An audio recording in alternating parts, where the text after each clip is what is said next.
نحمدہ ونصلی علی رسولہ الکریم اعوذ باللہ من الشیطان الرجیم بسم اللہ الرحمن الرحیم۔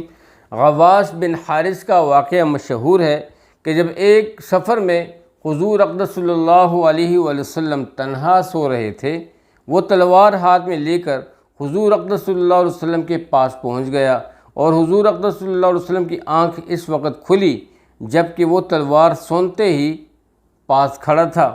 اس نے للکار کر کہا کہ بتا اب تجھے بچانے والا کون ہے؟ حضور اقدس صلی اللہ علیہ وسلم نے فرمایا اللہ جل جلالہ۔ حضور اقدس صلی اللہ علیہ وسلم کا یہ ارشاد فرمانا تھا کہ اس کے ہاتھ کو کپکپی ہوئی اور تلوار اس کے ہاتھ سے گر گئی۔ حضور اقدس صلی اللہ علیہ وسلم نے وہ تلوار اپنے دست مبارک سے لے کر فرمایا اب تو بتا تجھے بچانے والا کون؟ وہ کہنے لگا کہ آپ بہترین تلوار لینے والے ہیں، یعنی معاف فرما دیں۔ آپ صلی اللہ علیہ وسلم نے اس کو معاف کر دیا۔